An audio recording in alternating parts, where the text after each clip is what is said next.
We have a very special guest. This is someone I depend on heavily because she follows the new guidelines. She understands, she takes the classes on all the new changes that go on with our contracts in California in particular. She lives out of state. She used to live here. And again, she's someone I highly respect. She handles all of our transaction coordinating for the company, among other top-notch realtors in the local market, and she's my go-to person for anything related to our contract and contract law and timelines. So I want to go ahead and give this over to Genesis De Leon. And we thank you, Genesis, for joining us tonight. Really appreciate it. This is something she volunteers on. So we're going to go over, before I really hand it over, we're going to go over, this is a contract we recently just received on one of our properties. And we're going to go over this one. Then we're going to go over an all cash offer and what that looks like. So this is more of a traditional one. We want to go, and this is again one we received, and we're going to go over an all cash one so you guys can see the difference and some of the elements that are going to be different on one we might receive versus for that on one of our listings versus one where we're making offers. So we want you to see both sides. So Genesis, I'm going to go ahead and let you kind of go through the contract.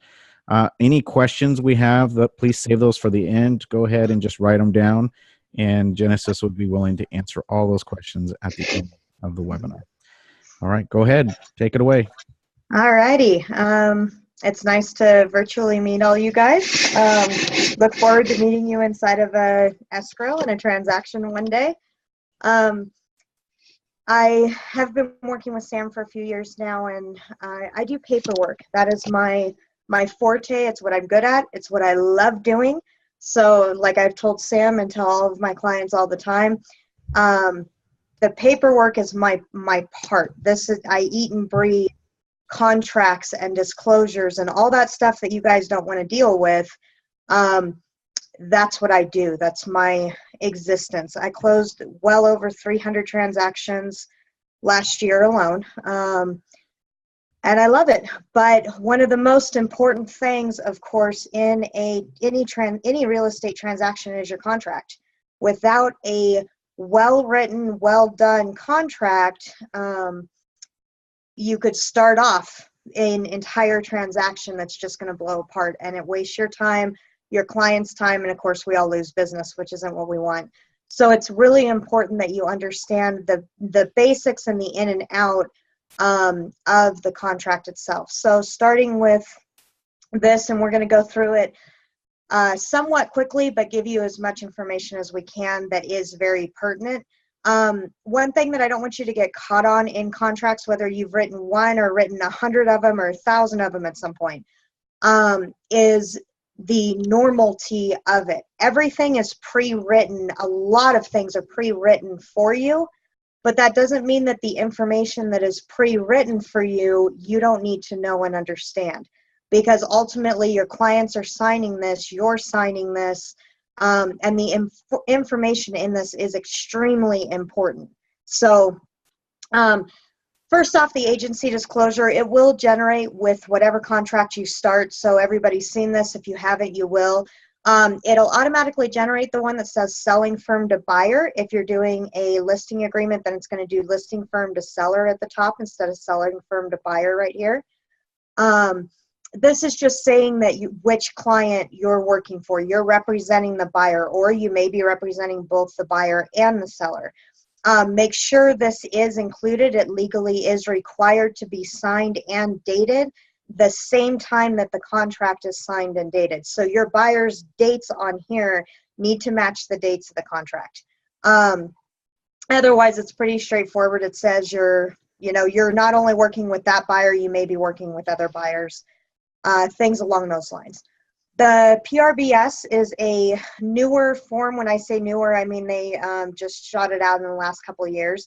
You can always see on a form when they last released an update, not necessarily when they released the form, but when they last updated it. It'll say it right under the name of the form at the top. So this one was 11 of 2014. These forms, especially the purchase agreements, they change every 6 months. So every 6 months in June and December every year, the BRE releases form revisions. So generally speaking, if there's a change on the listing agreement or a purchase agreement or change on a PRBS or any of these forms, that change is going to be released in June or December most of the time. So just a little tidbit, if you see something that looks different around those months, it probably is different. This is a possible representation of more than one buyer or seller. This is just saying that you may be representing multiple buyers, you may be representing multiple sellers, you may be representing both buyer and seller on the same transaction or vice versa. And you may or may not, and this is an important little piece down here, you may or may not be keeping all of the information confidential. So that's something they actually added in recently. So that is a important little piece to know. This also should be signed the exact same time that you have your offer signed. So the dates on this should match the date of your offer. Signatures, and this auto-generates. It's not something that you need to pull separately. It auto-generates. So moving on to the meat and potatoes, so to speak, or that was the potatoes of the meal. This is the meat, the actual purchase contract itself. This one you can see revised of 12 of 2015. So that was the last major revision that they did on this contract. I'm going to start at the very, very top. Date prepared. The date of this contract, you're going to see through an entire transaction, you're going to see date, contract date, RPA date. That is this date. That is not a signature date. The date prepared is the actual contract date. That is not the start time, the timeline start period for the contract. The last signature that executes the document is the actual start time. That's when your clock starts. But this is what we'll refer to the entire transaction on all disclosures and everything is going to be your date prepared date. So that is very important. When you go into zip forms, this doesn't auto-populate. You have to double click it. But when you do double click it, it is going to autofill all the way down through the form. So at the upper right-hand corner of every page then on out, you're going to see that same date auto-populate. So first page is important, your typical information, buyer information. You've got your property location, the parcel number. It is important if you can find it anywhere. Look up that parcel number. Don't leave it blank. Make sure you have the parcel number in there. I have had cases where there's more than one parcel number and it's caused a problem later in the escrow. And that is kind of that's your legal number. It's like your social security number for the property is your parcel number. So you do want to make sure you have that in there. Then right underneath, you've got your purchase price. So whatever you're planning on selling that for, you've got your purchase price in there that you're going to put in and your close of escrow. Here you can either do a set number of days, like 30 days after acceptance. Again, that acceptance date is going to be the last signed signature date. So on this, if there's no counter offers, it's going to be the date that the seller signs and dates this document on the last page that we'll take a look at in a minute. If there are counter offers, it's the last signature on the last counter offer. So just keep that in mind. That's your acceptance date and that's your clock date is when that starts. So this 30 days, if this was signed, let's say this contract was signed today, this 30 days would start today. Or you can do close of escrow to be on a specific date. So if you want to do it on June 25th, you would just click this box and you'll be able to type June 25th in here. Moving on, the agency disclosure, this is that form that auto-generates. It automatically checks the box, so you don't have to worry about it other than knowing that needs to be checked. Okay, this they actually did wrong. So this is a good example of what not to do. B, section 2B right here, confirmation, and I think I can change this. There we go. Here they should have put these boxes here. So in this, the listing agent is Samuel Weaver, broker. The selling agent is Grow Real Estate. These boxes are actually important. This, Sam is only representing the seller, so this should have been checked. So they missed that box. That needs to be checked. Because they didn't check that, that AD form, that very first form that we looked at, that form actually, there are 3 different versions of that form, 6 pages total. We have to have all 6 pages if we enter escrow into this transaction because they didn't check the box. So that's 6 extra pages that all look the same that we have to explain to our clients why they have to sign. And it's all because this box isn't checked. So those pages specify exactly who Sam represents and exactly who Grow Real Estate represents. The same with this selling agent. They should have done buyer exclusively because they're not double ending it. But they missed that box. So again, we have to have all 6 of those other pages added to the transaction later. If you're representing the buyer or the seller, you're going to check this box. But make sure you do these right. They seem slightly pointless, you could say, but they're really not. And the BRE does go over this, and they do hold up in court. So if you ever went to arbitration, you want to make sure every X is marked on every page that needs to be. So make sure you get your agencies right. That is important. Oh, goody. How do I get rid of those? So scrolling down, sorry about that. Learning this program. There we go. Quick learn. All right. So scrolling on down the contract there. Huh? Great job. Hey, there we go. So scrolling on down here, we've got the PRBS, the possible representation of more than one buyer or seller. And I apologize for all these acronyms. PRBS, some people count sheep in their sleep. I count letters. PRBS, SBSA, RPA. That's how I go to sleep at night. So this is the PRBS here. That auto-populates, auto-generates, so just make sure that is checked, but it should auto-check for you. Then the important stuff, the financing terms. Initial deposit, usually, of course, is going to be a minimum of 3%, depending on what kind of financing you're getting and all that kind of stuff. But you're going to put in whatever your down payment, whatever your deposit is in here. You don't check anything unless you have a client that is giving you a check, which I would say never, ever, ever, ever do.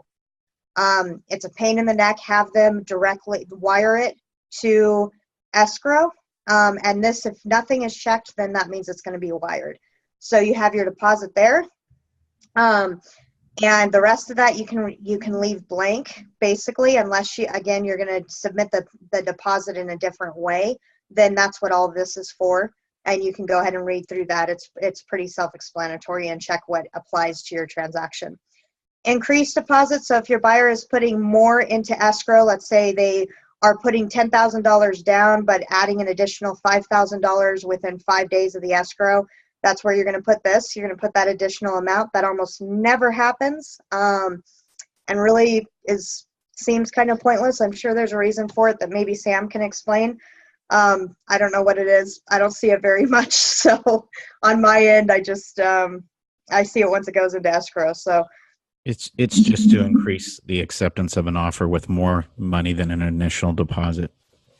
Okay. So just kind of make the sellers feel a little bit better. Warm and fuzzy. Yeah, gotcha. Okay, that's a warm and fuzzy section. I like it. Got it. All cash. Make sure if it is an all cash offer, you check this box. Don't just put the numbers in here. I see a lot where somebody will put in a first, like in one of the sections, additional terms of balance the down payment. They'll put in there the balance so you see that it's all cash, but they don't check this box. Make sure you check that box. When you check that box, that's what literally says it's not contingent on obtaining a loan. If somebody puts in the amount down on balance of down payment, but they don't check this box, that means that the entire transaction can still be subject to the buyer obtaining a loan because they didn't remove that contingency with the offer. This box being checked removes that contingency with the offer. So don't miss that. It's an important little box if you're doing an all cash offer. Otherwise, this is the first loan amount. This is the verification if they haven't submitted it already. And I would suggest you make sure your buyer does have the money before you submit an offer. So I would have the verification ahead of time and submit it with your offer. But if you don't, and you are submitting proof of funds basically later on, make sure you check this box as well. Otherwise, Genesis, let's point out that they have 3 days, unless otherwise stated, to get that money into escrow as a deposit. oh yeah, your deposit, unless you change the time frame, your deposit up here, you have 3 days. So right here it says escrow holder within 3 business days after acceptance. So you have 3 days, and remember the acceptance starts the date of the last signature. So if this offer was accepted today, then your 3 days starts today. So make sure that that's a very important piece, and you don't want to miss your deposit. That kind of tells the other side how the whole transaction is going to go, or if it's going to go at all. So make sure that gets in, and make sure you have a good escrow company that lets you know the deposit is in, and a good TC that lets you know when the escrow company doesn't let you know if a deposit is in. So make sure you get that. That's very important. Here you put in the loan. Make sure you check the box for which type of loan. If it's a conventional, there's no box checked. Nothing needs to be added. Sam, you don't usually, on your offers, you don't usually add like rate, not to exceed, all of that. Do you have a specific recommendation on that end? I don't. Anything we're personally making offers on are generally all cash. Right. And we don't want anybody to think that there's a loan on the property. Right. Totally. Okay. So yeah, makes sense. And again, that's where this nice little button comes in. And hard money loans are usually dealt like all cash as well. Mm-hmm. So if it's a hard money loan, I never see them stated as a loan. I always see it stated as all cash still. So just a note on that one. Additional financing terms, if you have anything else that you need to state, or I have one weird one right now that is the seller is financing half of it and they're doing all cash on the other half, so we kind of had to spell that out in this section here. But make sure you add in anything special in there that needs to be stated. Generally right there, we will put cash or private money. Yeah. Yeah, that way they know that it could be hard money or private money, but it's still treated like an all cash offer. It still moves as an all cash offer, closes as an all cash offer, that kind of thing. But that at least gives you a little more disclosure. That makes sense. This will auto-populate for you the balance of the down payment or purchase price. When you enter in your numbers up here and you do your down payment, it will auto-populate what the balance is that is owed to get to your base number. So that's page 1 basically in a nutshell. Sam, do you want to add anything to that page? Yeah, I just want to add the funny note that this is actually a property listed at the time of this offer at $720,000. And this person called me and said, hey, I'm going to make an offer. It's going to be low, so don't get offended, which I would never get offended, has $600,000. I actually respected it, to be honest with you. Wow. Yeah, 600,000. My seller didn't think too highly of it, though. Seller wasn't too much of an agreement on that one, huh? No, not at all. Makes sense. Some of our sellers aren't realistic occasionally, unfortunately. So, and don't be afraid to make, you want to be realistic in offers that you make, but like that agent told you ahead of time, hey, it's going to be low, don't be offended type of idea. Don't be afraid to make an offer. If your client wants to make an offer on something, even if it seems like it's ridiculous to you, don't be afraid to make the offer. You never know what's going to happen or come back in a counter offer or anything else. So it's always worth at least making the offer and seeing what happens with it. And let's see. Okay. Verification of down payment and closing costs. This is kind of a restate or recap of what we already saw up here on page 1. It was right here in this area.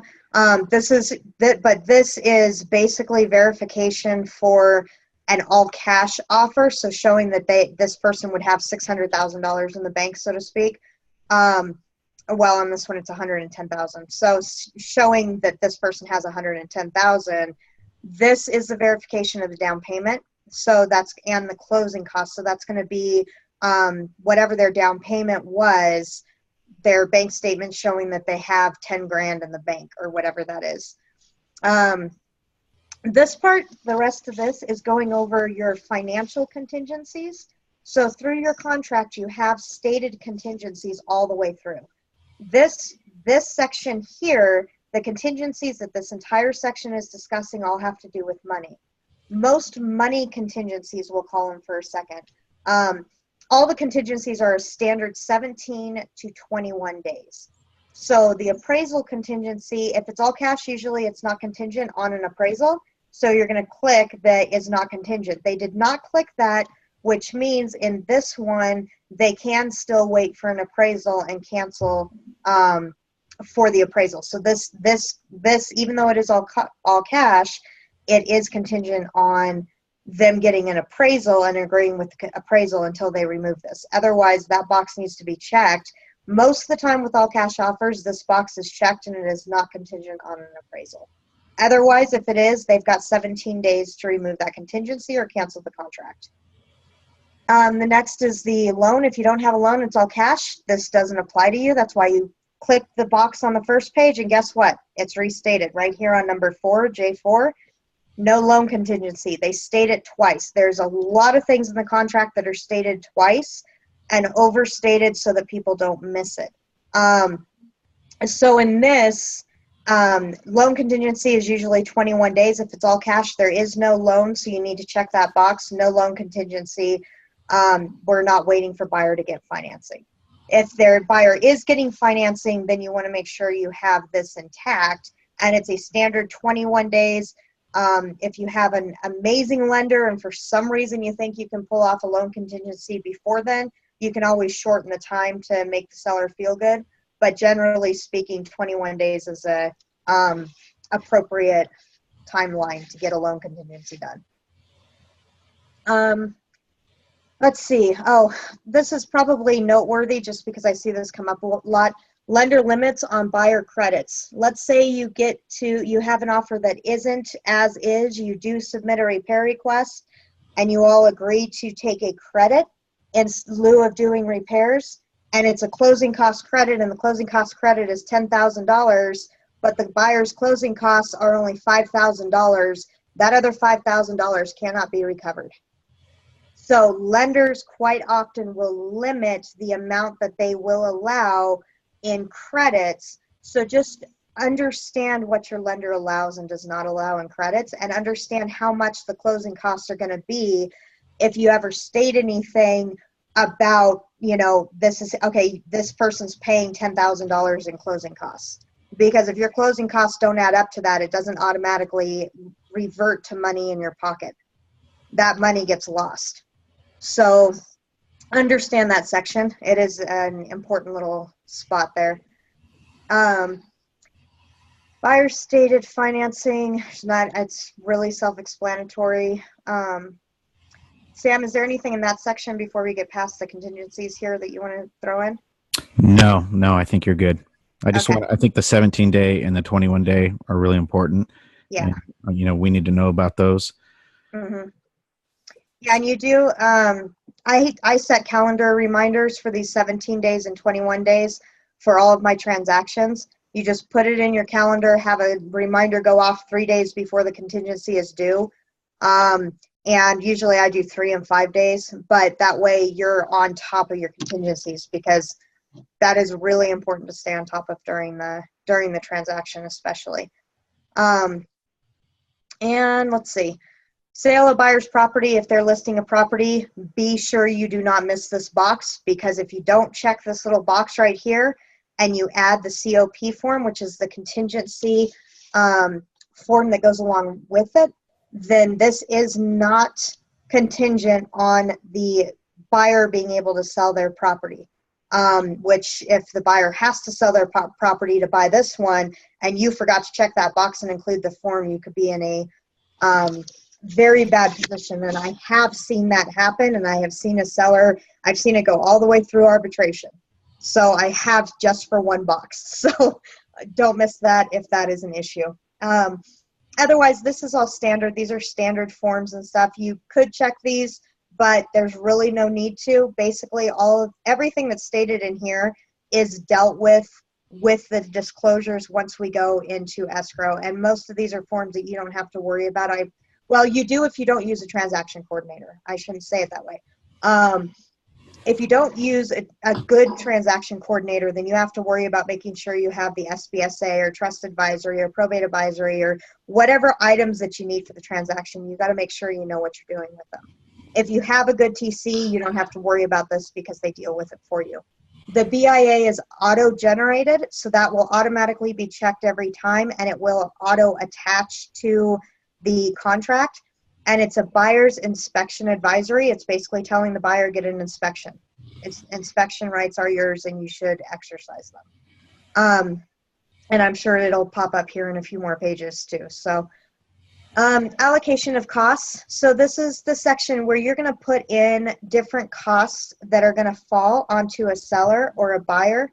And I apologize if I'm going too fast or too slow. I'm trying to keep a pretty steady pace. So I hope you're writing down questions if you have them. But allocations of costs here is where you're going to put inspections, things like that. Seller almost always pays for the natural hazard disclosure report. I would, depending on where the property is located, but in general, I would always click environmental. I would have the seller do an environmental report, because on the environmental report, that actually shows things like oil wells, which we do have in that area in California. It'll show things, maybe there was an underground septic or cesspool at some point, and it shows that on the environmental report. It does not show it on the normal NHD report. So the environmental is actually very, very handy to have. If I'm working with you, I order these for you. You don't have to worry about it. The listing side usually orders, and I usually order with First American. But make sure you do have this checked, though. Legally, even if you don't check this, we have to have an NHD report. You can't close a transaction in California without one. So, and that goes for both commercial and residential, regardless of size or anything. Refresh my memory so everybody can hear. What is an NHD report? Natural hazard disclosure. Very good. Yep, natural hazard disclosure. You can put, so on here they click this and they put the termite report on the RPA. In the past, the termite report was included on the RPA, and we had a whole nother fun form to fill out with the RPA that was for the termite report.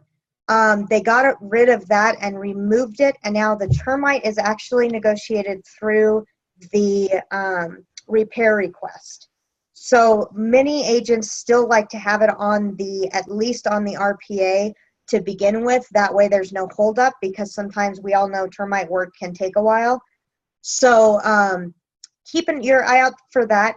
You may want to put it on the RPA, you may not. It's completely up to you. I see it done both ways. Sam, you don't usually, do you? As far as putting it on this? Yeah. I'm starting to. You're starting to now. Okay. Yeah. Okay. Yeah. So if you are going to put it on here, you're going to put it in this section. They did do that correctly. Seller would usually pay for it. So, and there's the section 1 clearance on here as well. So you can put either in just the termite report if you're not sure you're going to want section 1 clearance, and then negotiate the clearance on the repair request if you're not buying it as is.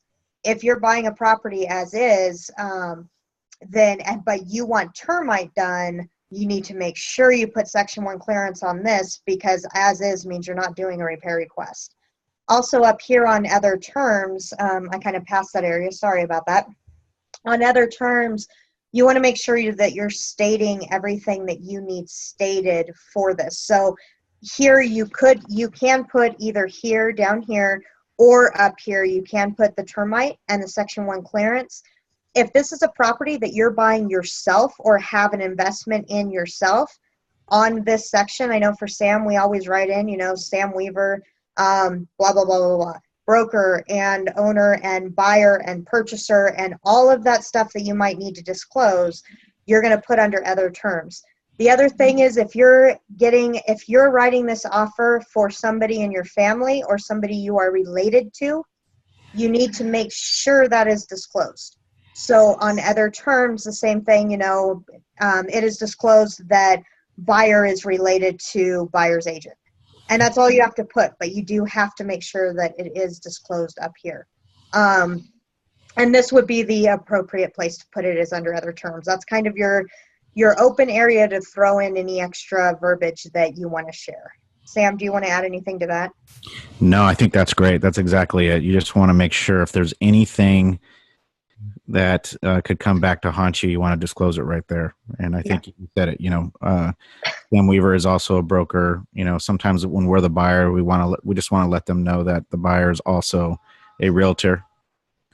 Exactly. Yeah, and you do, if you are buying it, you definitely always want to make sure they know that you're a realtor. So that is a really important point.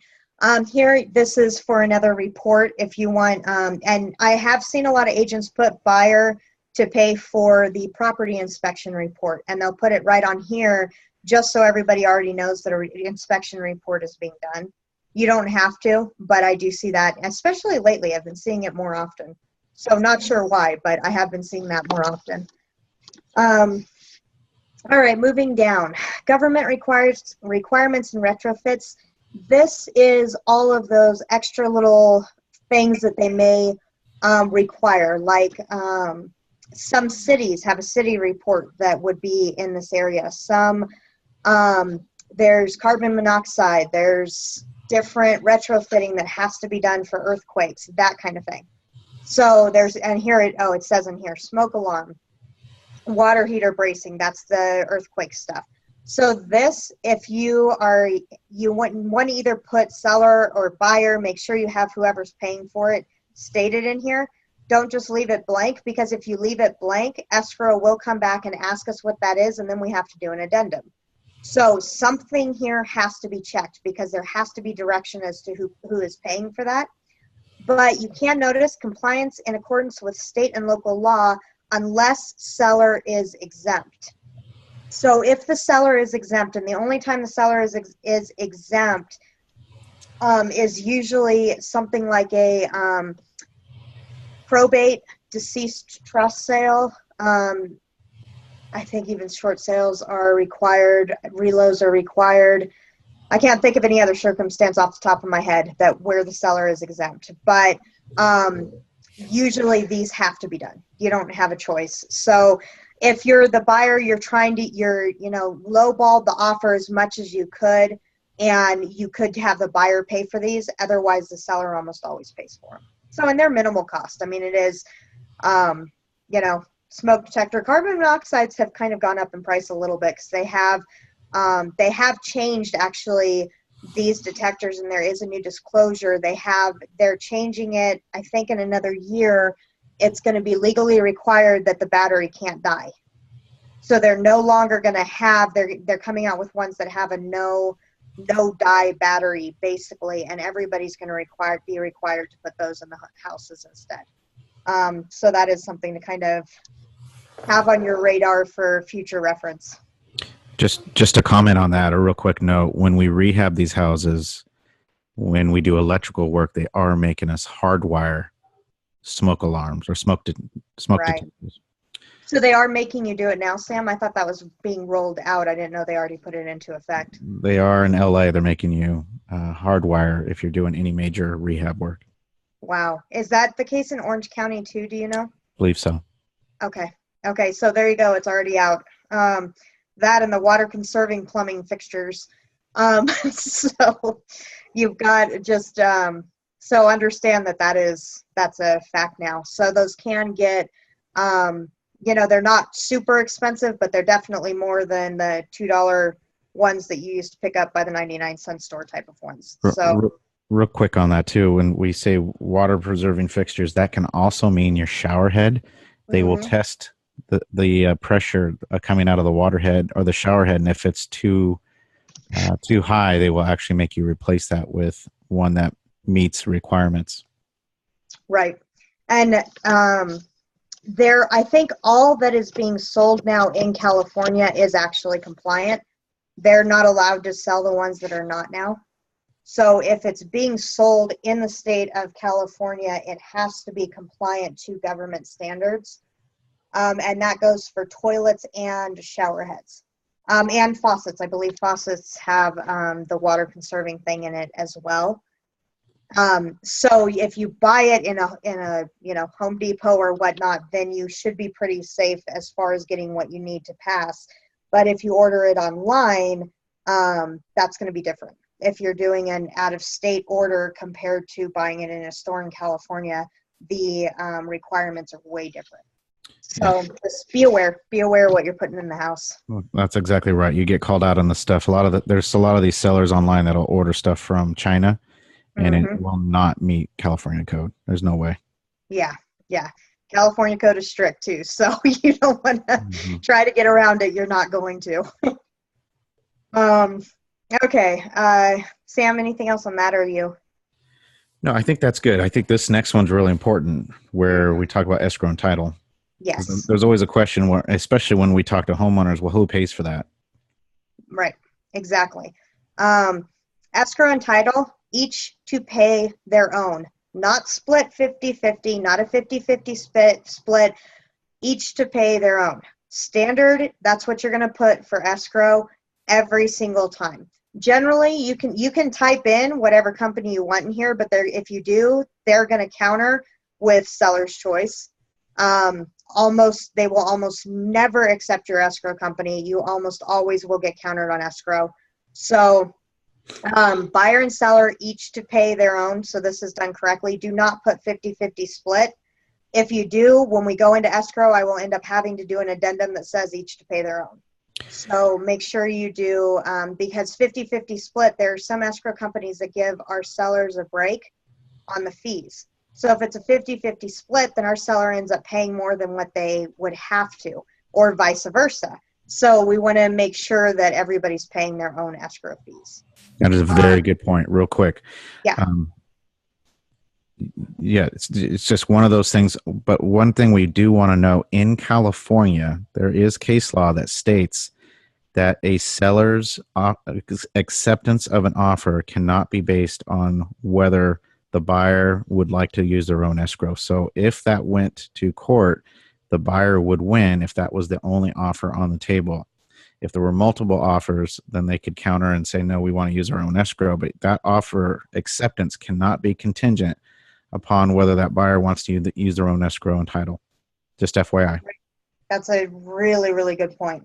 That's a really good point. Yeah, and the title is basically the same way. The seller is paying. You can do buyer and seller each to pay their own as well, but most of the fees on that is going to be on the seller. But usually this is each to pay their own also, and seller's choice. But if you're, and Sam, is it the same with title as escrow? It is, isn't it? It is. Yeah. Okay. So you can put your title company in there and see what happens. Generally, we don't. Generally, in this business, because it's so competitive, you're going to just let the seller pick which title and escrow they choose. The only downside to that is we're using a title binder to save fees on our title. It would be really nice to be able to use our own guys and take care of them. So it just depends. If we're direct to a homeowner and the property is not on the MLS, we're going to pick our own escrow and title anyway. The only time this comes up is when a property is listed on the MLS and we have to follow kind of in accordance with what another realtor is utilizing to create leverage for themselves. Right. And you can talk to the other realtor well, especially with title. You can let them know, we plan on having a binder on this property, so we would like to use our own title. And a lot of times with title, they're more understanding than escrow. But agents especially are not very understanding with you choosing your own escrow company. So but with title, I've seen them be a little more negotiable when it comes to title. Excuse me. Okay, other costs. So there's, in some counties, some cities, things like that, there are transfer fees. Usually the seller pays those. You would check that. If there is an HOA, make sure you have this part filled out, because HOA fees can be ridiculous, especially if you go into Orange County area. I've seen HOA fees, to order docks, I've seen it over $1,000. So it's there. Some of them are a joke. It's paper. I don't understand, but you want to make sure if the seller is paying the transfer fee, if the seller is paying for the HOA dock fee, prep fee, all of that, make sure you have these checked and not blank, because you don't want to get into escrow and then have the seller say, well, the buyer needs to pay for that, and have it be some sky-high HOA fee. So make sure you don't miss that if there's an HOA. Let's see. Not really much else there that's noteworthy that I can think of. Sam, you don't add anything else in here either, do you? I don't. I think the only thing that I see a little bit of a variance on is on the warranty there. Yeah, the warranty I was going to go over now. Warranty, definitely, it just depends. I mean, for flips, a lot of times you guys don't even ask for a warranty. If you don't waive it, check this box right here where it says or buyer waives. If you don't check that box, again, after we open escrow, it's another document we have to fill out stating that they waived the warranty. So make sure if you're not asking for a warranty, you check it. Make sure if you are asking for a warranty, you ask for enough money. Warranty costs went up. If you want to know the standard rate, you can always ask me. I order your warranties, by the way. If I can at all order it with First American, I always go with First American. But the standard First American warranty right now is $550 and up, for the upgraded one that you would generally order in one. So they used to be like $400, and I still see people all the time put, anywhere from $350 to $450, and it's not enough to cover the warranty. So just make sure you ask for enough money. A lot of times sellers will be okay with us choosing the warranty company, so you can put whatever warranty, buyer's choice, or whatever warranty you want. This has air conditioner checked. If I was them, I would have clicked upgraded, because the upgraded versions include the air conditioner and they get more for less money. So when you're filling out the section, click the upgraded. If there's an air conditioner especially, click the upgraded, and then click air conditioner, add pool and spa. If there's a pool and spa, make sure you state anything else that you want covered on the warranty, put in here. Or again, if you're not going to get a warranty, waive it. Make sure you click the box. Sam, you usually waive it on your flips, don't you? Right. So there's two sides of this. So when we're selling a property, we expect that they're going to ask for a warranty. When we're buying a property, we're absolutely going to waive the purchase of a home warranty because it's beyond warranty. Right. We're going to fix everything, and then we'll offer the warranty when we go ahead and sell the property. And that's why our closing costs are going to be a little higher on the sell side versus the buy side. Right. Makes sense. Okay. Moving on to this entire section here is going to be items that are included and not included in the sale. So through the end of this page is going to be stuff that's included or not included. Make sure you check what you want. These people want the stove, the washer, the dryer, the refrigerators. If you want those items, make sure you check it. If you do not want that in the property when you buy it, then make sure those are not checked. Make sure that's getting out of the house, because then they can't leave it there unless you want them to. So that can work on both ways, right? If you really like the appliances are there and you want to keep using them or have them in the property, then you want to make sure these are checked. If you don't, and that's one more thing that you've got to deal with and move after close, make sure that these aren't checked, because then they do have to remove them. So just make sure you know what you want. The other thing that we're running into a lot right now is leased and liened items. Solar panels. Check if there are solar panels on the property, check on the solar panels. There are a lot now, and most of them have a lease. And so I've seen a lot of escrows lately held up because of the stupid lease on the solar systems. So also on water softener systems or water filtration systems. Yeah, that's right. I forgot about those.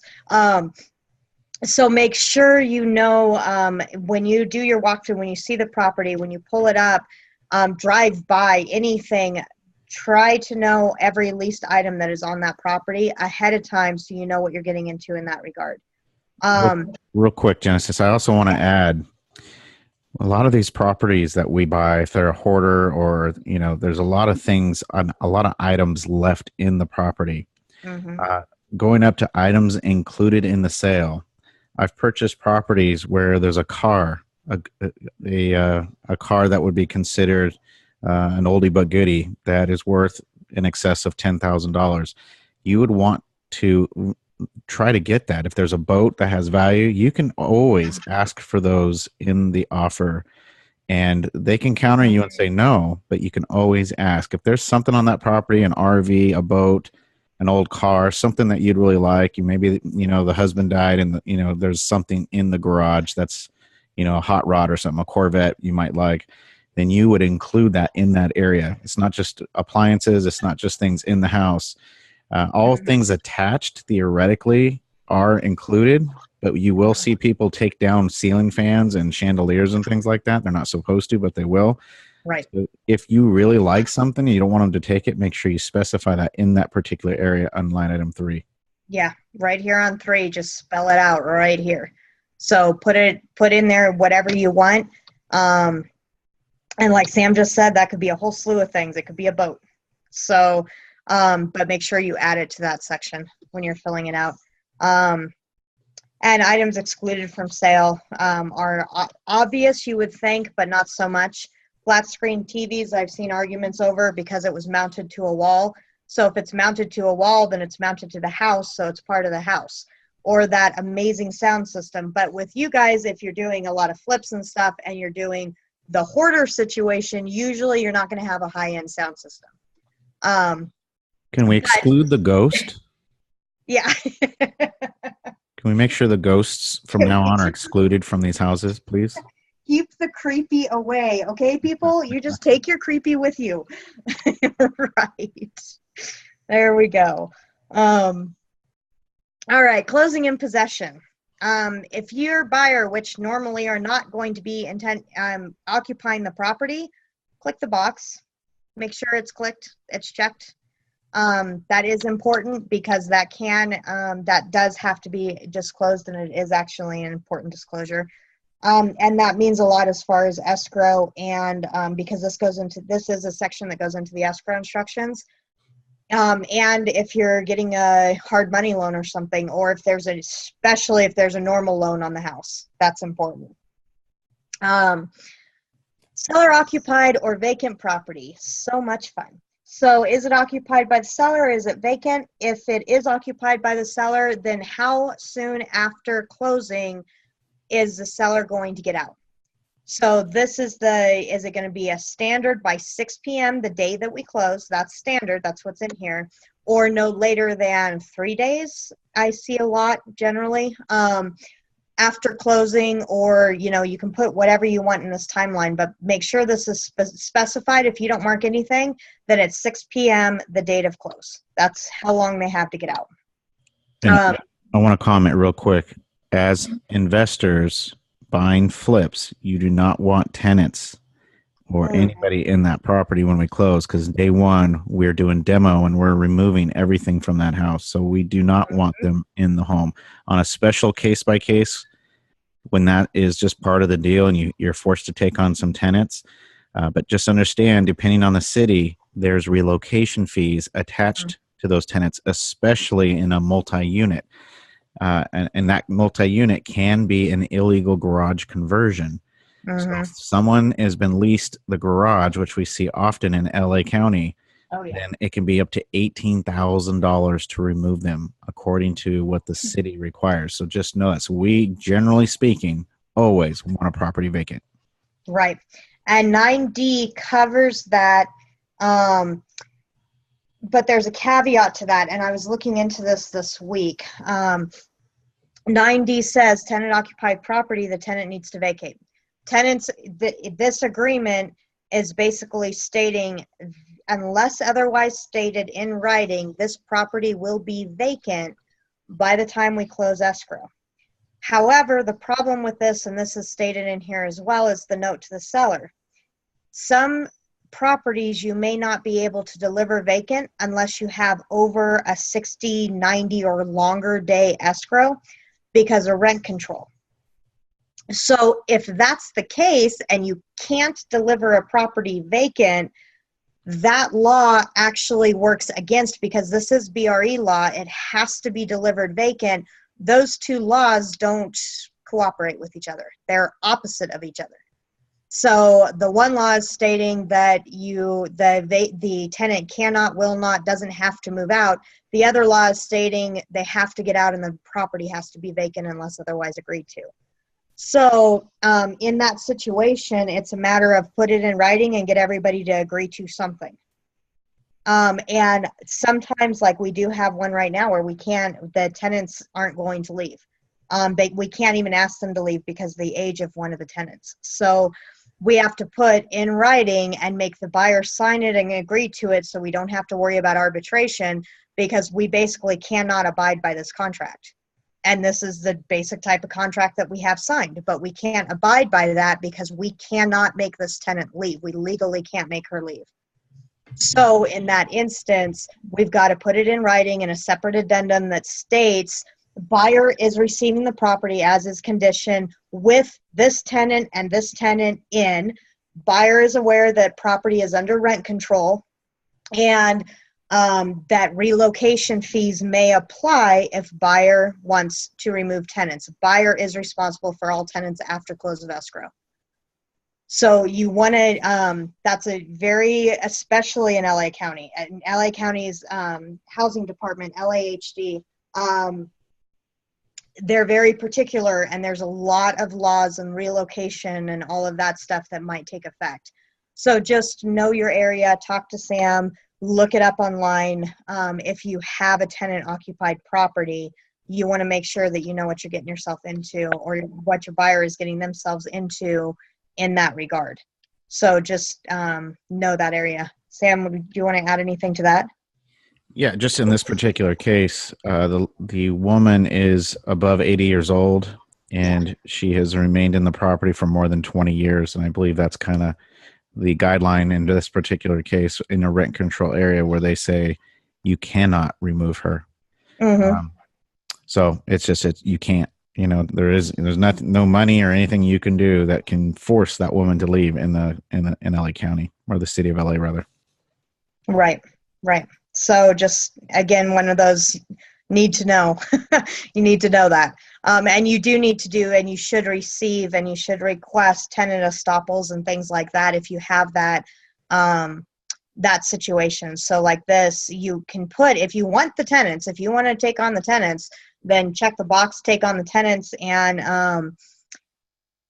they'll go with the property. But otherwise, it needs to be vacant. Or if you have one like this situation, make sure you're getting tenant estoppels. And so you know what's been paid, what's being paid, what the agreement is.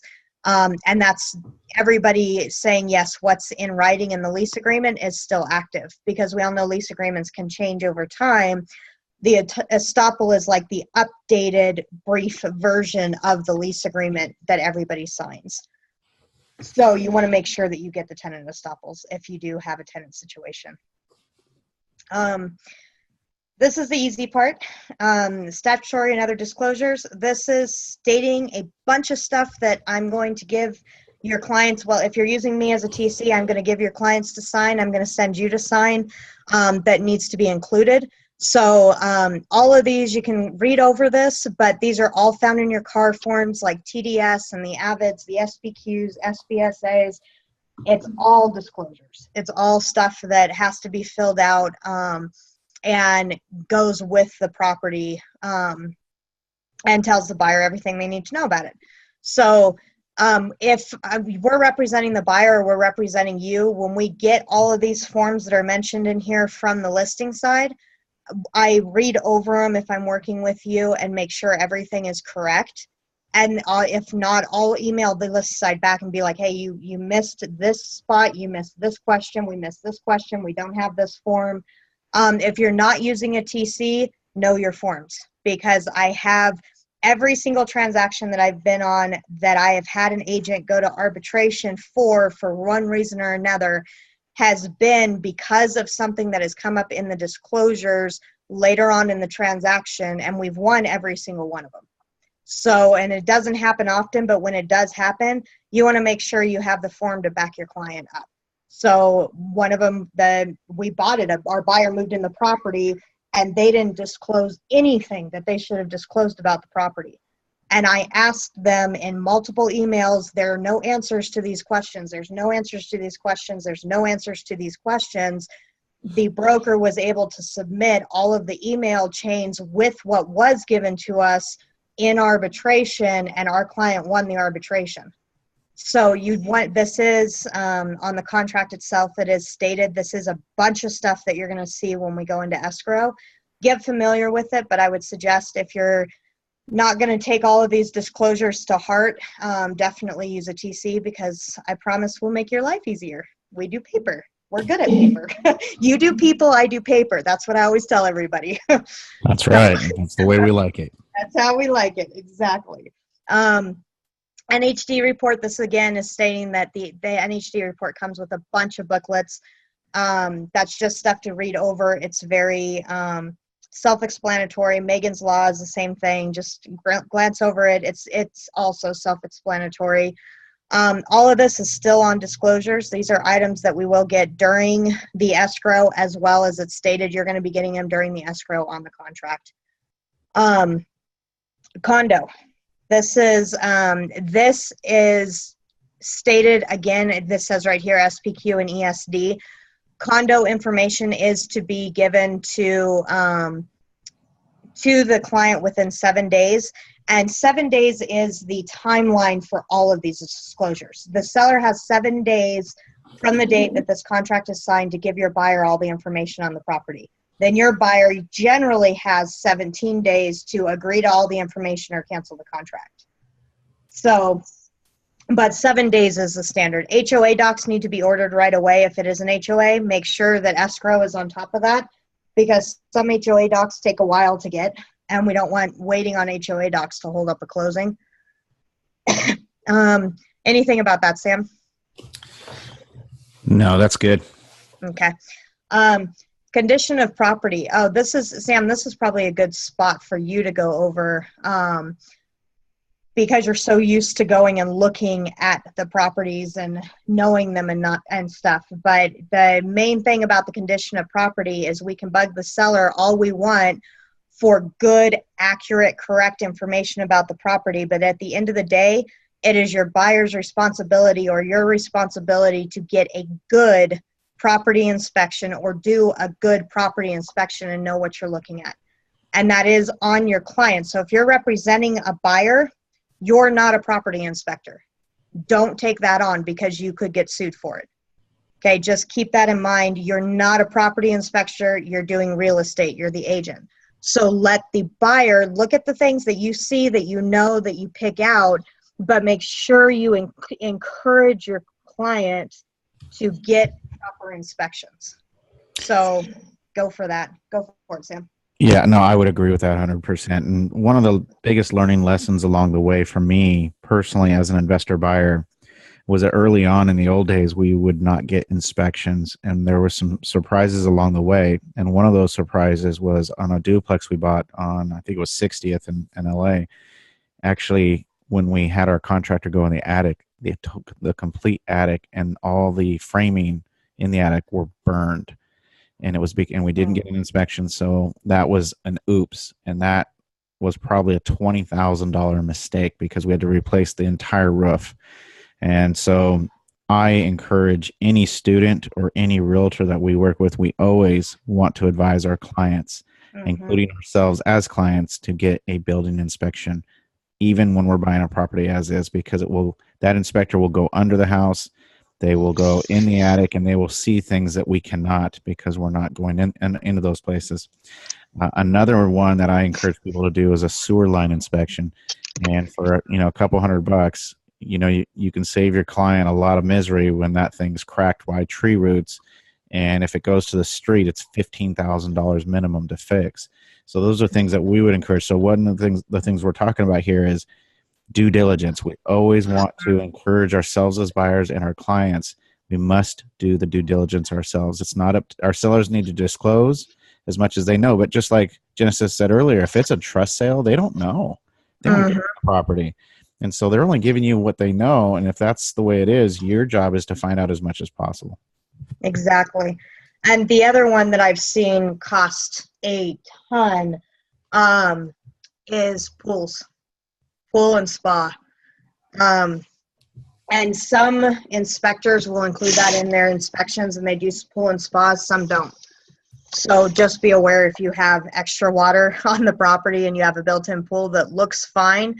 And I did actually have this happen recently. The buyers moved in, and the pool was losing water very quickly, and they realized that there was a massive leak in the pool, and it was a flip. It was one of my investors that owned it, and she flipped it and sold it, and the pool was fine when she flipped it. She resurfaced the entire inside of the pool, and they have no idea what happened or what went wrong, but the pool started losing water, and they ended up in arbitration.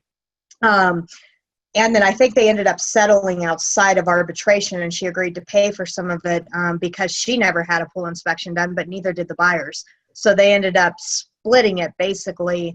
But when she got the property also, she noticed the pool was older, but never had an inspection done. So nobody had anything to go back on. And pools can be interesting little suckers. So just be aware of the big water pieces as well.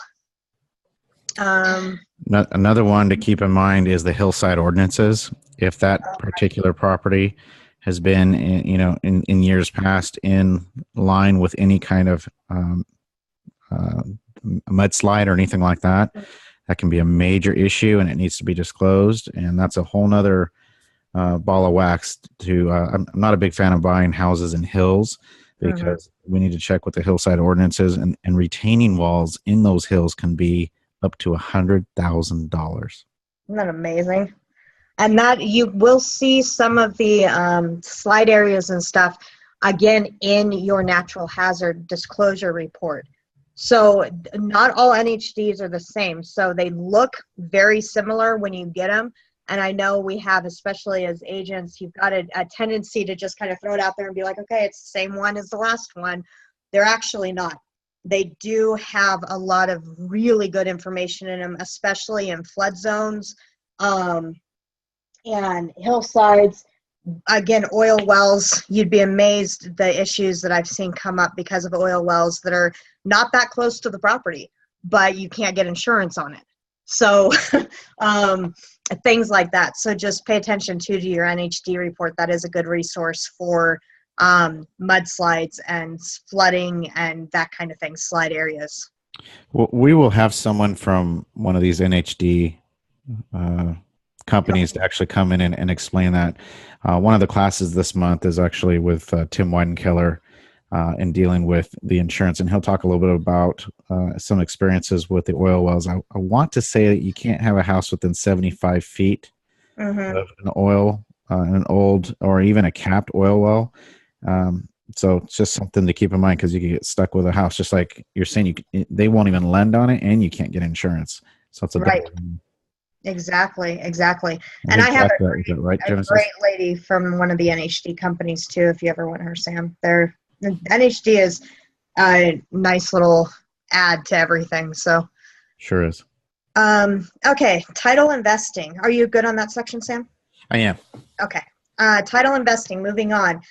Read your title, your prelim. When you get the preliminary title report on a transaction, read it. Transaction coordinators don't do that. I get it. I put it in the file. I make sure we have one, and I make sure the seller's names that are on the title report are the same people's names that are signing all of my documents. Other than that, the prelim is very, very, very important to you. So you want to make sure, and I have seen prelims come over where I have totally different people that signed the contract, and then I get a prelim report, and the people who are on the prelim are not on the contract. They're not the people that signed. And that's happened, and it happens way more often than you would think. So, or trust. You have no idea this property is in a trust, and all of a sudden you realize that it's not only in a trust, but the trustor is still alive and the trustees don't have full rights yet. Only the trustees are the ones that just signed all the paperwork and put it up for sale. And so then you have a problem because the wrong person is signing your contract and you have to go back and get stuff fixed. Also on the prelims, you're going to have, the liens, you're going to have financial issues and obligations that need to be dealt with before close of escrow on that report. So just make sure you know how to read a prelim. I'm sure, Sam, I'm guessing you probably going to have a class about prelims as well, right? Absolutely. Something very important, because that prelim will make or break you. And especially as we deal more and more directly with homeowners, I've had people try to sell me houses and they didn't want anything to do with us getting a preliminary title report or having any title insurance. We would never buy a property like that, because that's usually a red flag. Yeah, it's usually somebody that doesn't actually own the house trying to sell it. Right. So, yeah. So just, careful with your prelims. Make sure you've got those covered. This entire next section is going to be your other timelines. Remember that back at the beginning, we were talking about the financial timelines. This is the rest of those timelines, the rest of the contingencies. So this is going to be things like the physical inspection, property inspection. Generally, the buyer has 17 days. It's right here. And that's to remove any of the inspection contingencies. So get your inspections, you're going to get your prelim, you're going to get all of that, those reports, disclosures, all those pages, a standard beginning package, including also all of the disclosures. A standard package that I send our buyer to sign is 47 pages long, just to start. I mean, that's our initial package. When I put it together for seller or buyer, it's 47 pages. Give or take a few, depending on how long our NHD report is. It's 18 to 25, maybe 30 pages. I've had them as many as 55 to 70 pages. So it just depends, but generally speaking, you're going to have a big package of disclosures that the buyer needs to have time to go over and read them and sign them. They have 17 days to read that nice little book and decide if they agree to all of it or not. So you also have the 17-day timeline. If you don't want to wait till day 17, if you're going to do repairs, request any repairs on a house, if it's more than just a standard flip where you're accepting it as is, don't wait till day 17 to submit your repair request. You need to do that before day 17, because by day 17, you guys should already have a response from the seller on a repair request and already negotiated the terms. So by day 17, you're ready to remove that contingency. And I have a comment. Yeah. The people on this webinar are extremely lucky. And the reason why they're so lucky is because they have you, first of all, Genesis, when we do our transactions together. And second, when they go into purchasing a property as a flip, guess who fills out this paperwork with them? Yeah, I do all this. If you're using me, you don't have to worry about all this. So all those, that 47 pages, you don't have to deal with. I send directly to your buyer, or if it's you, I go over directly with you. And I'll keep you copied if you have a buyer. I'll keep you copied on emails and stuff, so you'll see the back and forth. But I go over all of those disclosures and everything with them. So in that end, yeah, you don't have to worry about the 47 pages. That's my job. That's the paperwork. Remember, I'm paperwork, you're people. You do the people, I'll do the paperwork. We got it. We got it. So I'll take care of that. And I use DocuSign. I do everything electronically. So it makes it very streamlined and easy, and it gives the buyer basically a copy of everything all the time. So the way I set up my files, you and our client has access to everything that they signed through the entire transaction from now till the end of eternity. It's never deleted, never goes away. You can call me 10 years from now about a transaction from 10 years ago, and I can pull up any form that we signed on that transaction in a split second. So I can pull up anything, anytime, and so can you. You'll have the access as well to pull up anything you need anytime.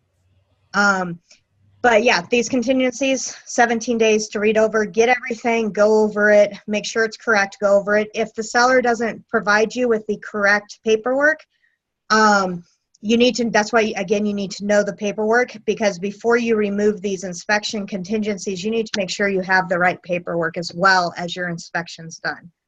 So, and I'll make sure we have the paperwork and that it's correct before we would ever consider removing a contingency.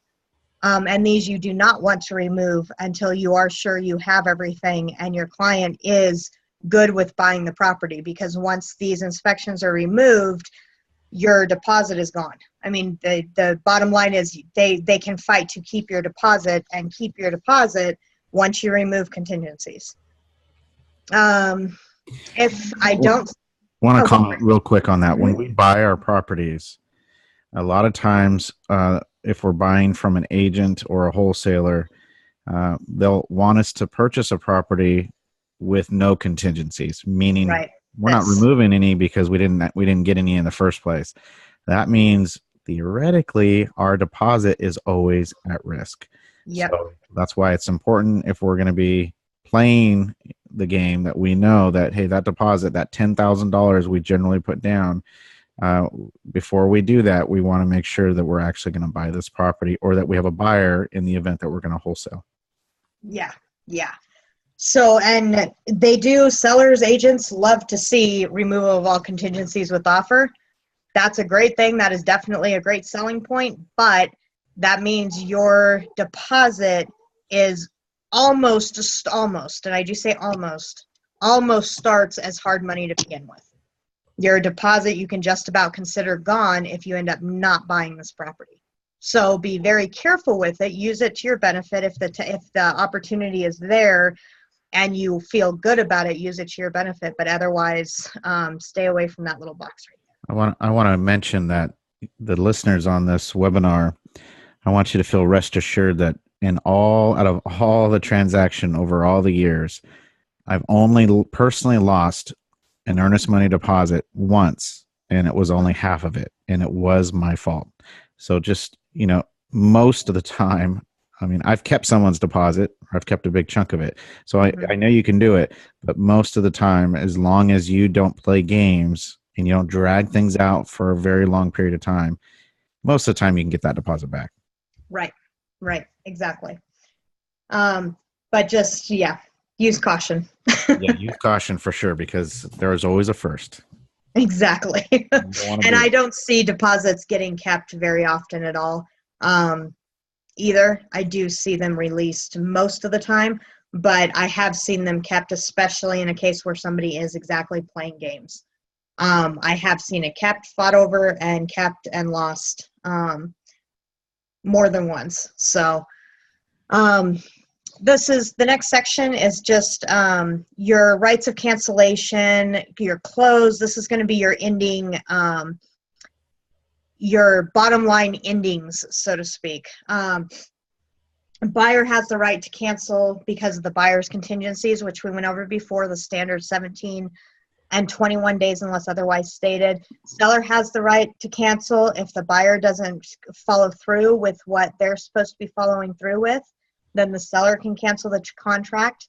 There's a notice to perform for a buyer, and there's a notice to perform for a seller. They have to be used if you plan on canceling a contract. So if you have a buyer that's not cooperating, or you have a seller that refuses to give you any information on the property, you serve them a notice to perform. If they don't perform, then you serve them a cancellation notice, and then you have to wait a few more days after you serve them the cancellation notice before you can actually cancel. So you can't just be like, okay, I'm sick of you. You have not performed, so we're canceling the transaction tomorrow. There is a process that you have to go through to cancel it correctly. And I've only seen it done twice, actually, in the 12 years I've been doing this now. But you can very occasionally get in a situation where you have to force somebody to cancel too. But usually you end up canceling one way or the other, but it's not instantaneous. So don't think or tell your buyer, okay, you want to cancel? Well, we'll be able to have it canceled like in 5 hours from now. That's not how it works. It does take a couple days usually to have it completely canceled and to move on. So Just, and then with the deposit and stuff, of course, escrow has to refund the deposit. So they're not going to have their deposit back in 24 hours either. You need to set a realistic expectation with your buyer. If they do cancel, and let's say they put another offer in on another property, this one fell apart, they're canceling it, they put another offer in on another property and they plan on getting their deposit back to use on that other property for the deposit there, they're going to miss their 3-day deadline. Because if that gets accepted the same day this one cancels, they're probably not going to have their deposit back in time for that 3-day deadline on the other property. So just keep little pieces like that in mind. And you've always got Sam. You can give him a call and ask him questions. I'm around too. You're always welcome to contact me if you have a question about it. But generally speaking, just be aware. Be aware of the cancellations, why you can and cannot cancel. And this is the effect of the cancellation on the deposit. Read through this. It is good information. It gives you information about how you can hold a deposit, how it has to be canceled, if it does get canceled, who can get what and how. So just read through that section. Sam, anything on that? No, I think you covered. That's good. Okay. This is getting towards the end here. We've got the verification of the condition. That's the final walkthrough. This notice on here, it says not as a contingency of the sale. So the buyer has to be given access to the property to do a final walkthrough within 5 days of closing escrow. We have had I've had sellers more than once before refuse to let the buyer do a final walkthrough.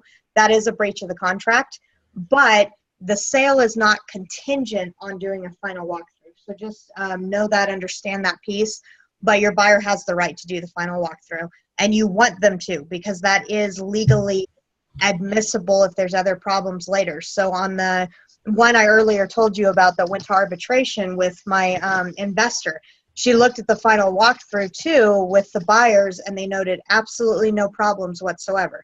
I've had other ones where the buyer's like, okay, you were supposed to do this, this, this, this, and nothing was done. So they need that on the final walkthrough. So it really is important to get that done. Repairs, again, part of the final walkthrough process. Make sure if you asked for repairs that they are done when you do that final walkthrough. If they're not done or there's something out of order that you weren't expecting, note it on the final walkthrough.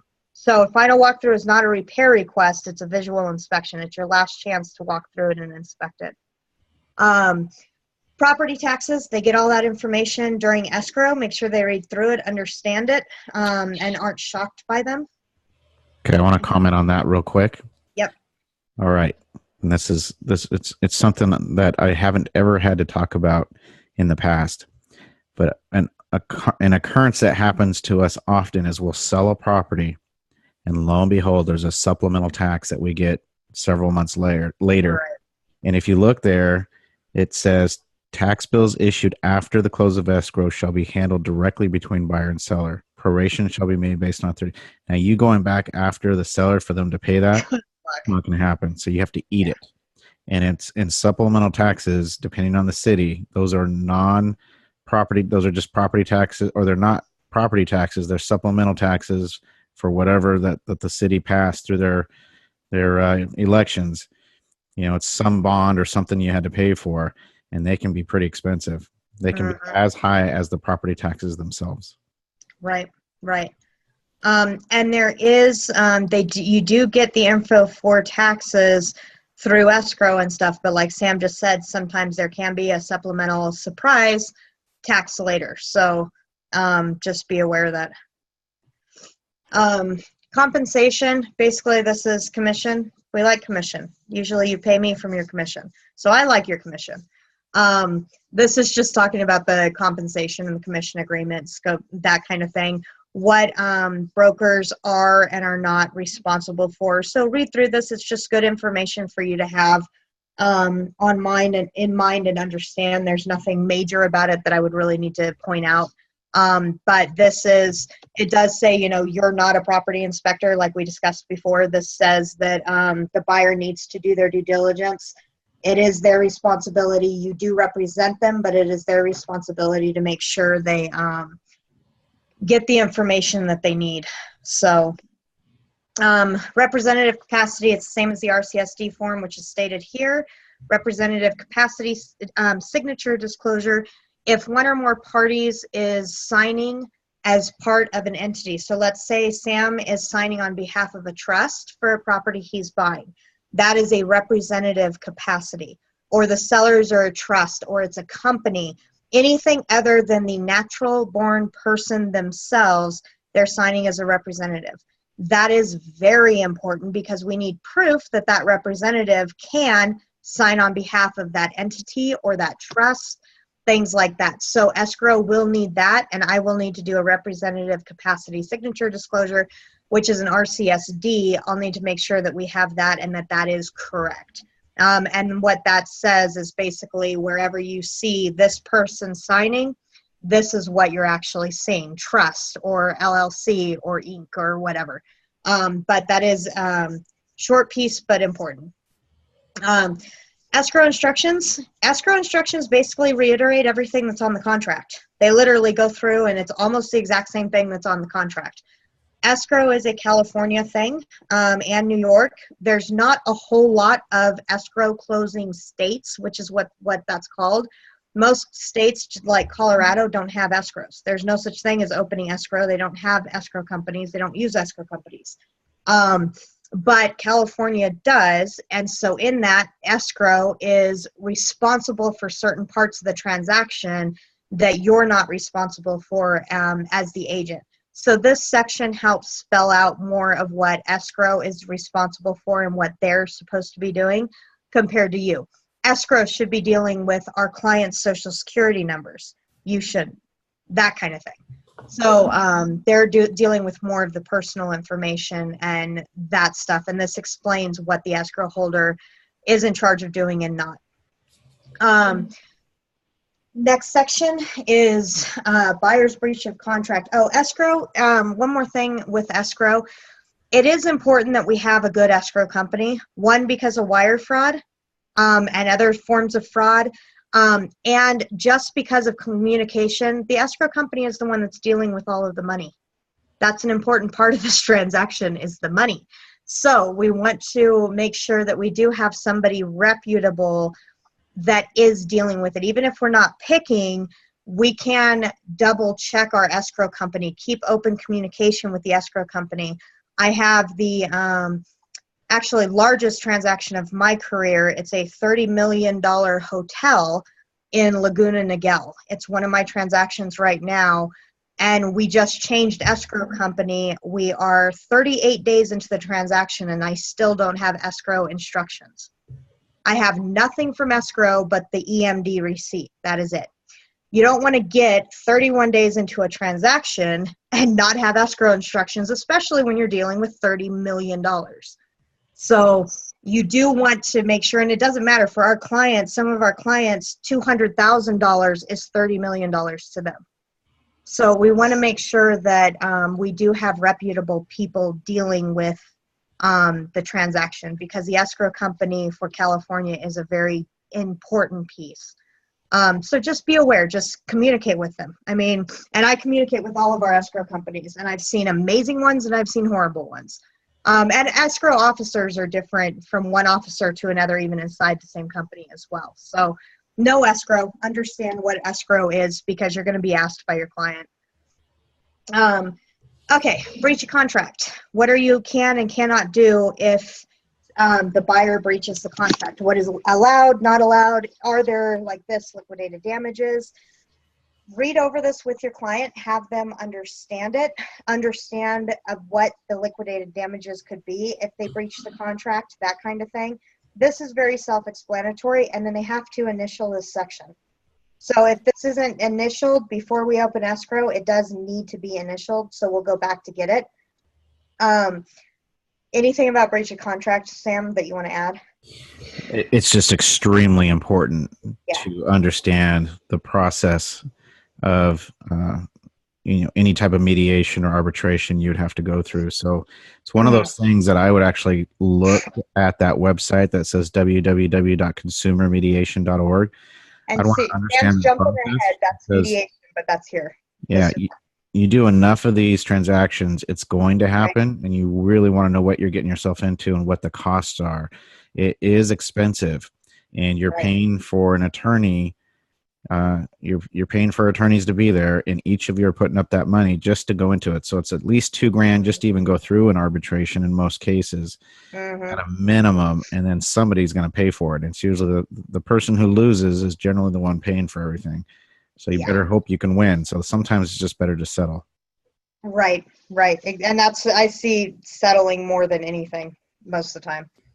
Um, Compared to wanting to go through a whole mediation. I've seen mediation start and just cancel, and I think a lot of it is just because people realize that the cost of mediation is very expensive.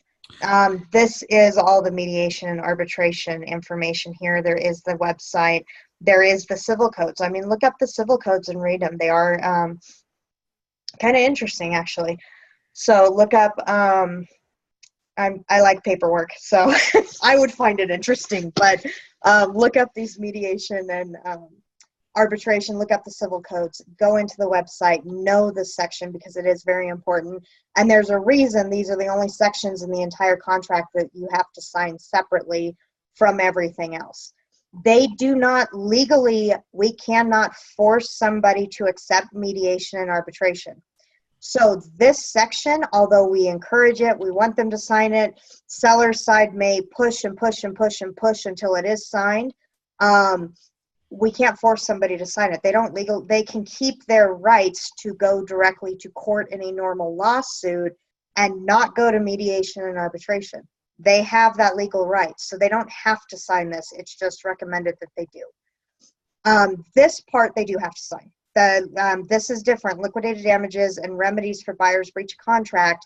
This is separate from the mediation and arbitration. These are two totally different sections.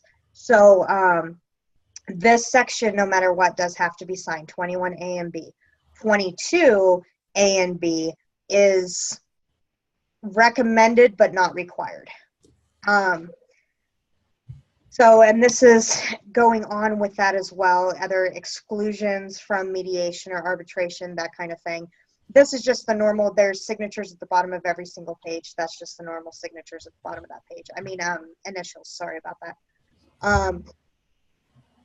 This is still going on about cancellations, stuff like that. And then now we're going to move into the section of the contract that is random notes about everything. So this section jumps around quite a bit, but it goes from this selection of service providers, who's providing the services, vendors, stuff like that. It talks about the MLS and what information you may or may not have from the MLS, attorney fees if there is an action or anything like that. This assignment is kind of important because you cannot assign, and I have this happen a lot, and I've had agents cause major issues in a transaction because they don't want to abide by this. If you have a buyer on a property that's buying a property and they decide they want to put it into their company or something like that, I'm trying to highlight this whole thing. It's harder to do than it looks. But this whole section here, you guys get the point. This whole assignment section, if you have a buyer that decides in the middle of the transaction they want to put it in their trust, they want to buy it with their trust, or they want to buy it with their company, or anything like that, they have to assign the entire transaction to their company. And so or if they want, their brother to buy it instead of them, that has to be agreed to by the seller. And there is a lot of paperwork that has to go along with it that I'll take care of for you. But just know assigning a transaction is not as easy as, okay, well, I'm going to give it to you. You sign here, I sign here, and we're done. That new person, new entity, whatever it is, has to go back and sign every single page that has been signed in that transaction so far. Everything has to be signed by them. So everything basically has to be redone. So it's doable. It happens quite often, more than I'd like on my end. But just know it's not try to have your buyer buy it the way that they're going to take title. So however they're planning on taking title, do everything you can to have it signed that way. on this RPA so that it's straightforward, smooth, cut, very clear through the entire transaction instead of assigning it later. Equal housing, terms and conditions. This again is just stuff for you to read over and get the main information. I don't know if there's anything in this that you want to throw in, Sam. No, I think this is all self-explanatory. Yeah, this is all the definitions they can look at themselves. We'll have a contract for everybody to review. Yeah, and definitions is just definitely self-explanatory. This is what all these what these words mean. I do want to comment on the fact that if you guys are seeing kind of a strange badge off to the right down there, go ahead and scroll down a little bit by their signatures. This. In California, in particular, we're allowed to digitally sign documents, so we can use DocuSign. This was done by some other type of program. You know, there's a few of them out there, but document's been updated, right? And so we can actually have people digitally sign versus physically. It's not like that in every state, and so it's just California happens to be one that's a little more progressive that way. And this is actually done through the ZipLogix. This is a ZipLogix badge. In California, you can have things digitally signed, but there is actually, you can only use one of the two programs. You can only use the ZipLogix program has been certified by the California BRE. The other one is DocuSign. You cannot use random, like even the PDF sign where you just go into the PDF and you do the signatures that way through Adobe. Adobe signatures are actually not BRE compliant and they will not hold up in court. So just know that. Most people don't realize that, but they can be argued and they can be thrown out in court. So you need to use either ZipLogix, which is horrible, and I hate that program because these signatures disappear all the time. So if I resaved this quite often, or you go to look at it on your phone or an iPad, it sometimes won't like what you're trying to look at, and so it erases a signature and you can't see the signatures. So I use DocuSign for everything that you do. On contracts, ZipLogix is fine. Just do it through your car.org. It's fast and easy, but everything else in the transaction would be DocuSign. It is much, much, much more reliable. I wanted to explain something real quick, Genesis. Yeah. So she just said car.org. When you're a licensed agent and you get assigned with a local association, a real estate association, basically you're also going to get access through that paid service through Car Forms and car.org, which is another entity which just kind of governs these forms, make sure they're compliant. And you know, the big brother or sister, whoever you want to call it, is always looking at us. So they're now the BRE can look into your car forms and see what's going on there as well. So just something to note. But that when she says car.org, that's something when you are a realtor, you have access to that as long as you've paid your dues. Yeah, there we go. End of this again, if your buyer is signing on as a trust or a company or anything other than their natural born selves, you need to check this box, and that is important. Check that box, and this form should auto-generate, or you should get a copy of this form, RCSDB. That's the Representative Capacity Signature Disclosure Buyer. They're individual for buyers or sellers. They're made differently for both. You need to include that. That is legally supposed to be included. So that says, and on that form, it basically says, this person is the trustee for this trust that's dated here, and they're legally allowed to be signing this. Additional signature addendum. This gets checked if you have 3 buyers. The third buyer you shove in here. I mean, you add them to one of these lines, but you also do this, and on this additional signature addendum, it goes over nothing but the mediation and arbitration clauses and the liquidated damages. There's a spot on there specifically where the third person has to, again, initial those sections, even though they're added on here next to the other 2. And I had one that had 5 buyers on it. It was painful for me, but You have to do the ASA form if you do have more than 2 buyers, just for extra clarity for those clauses. And that's the only thing that's on the ASA form. Otherwise, shove the other person in here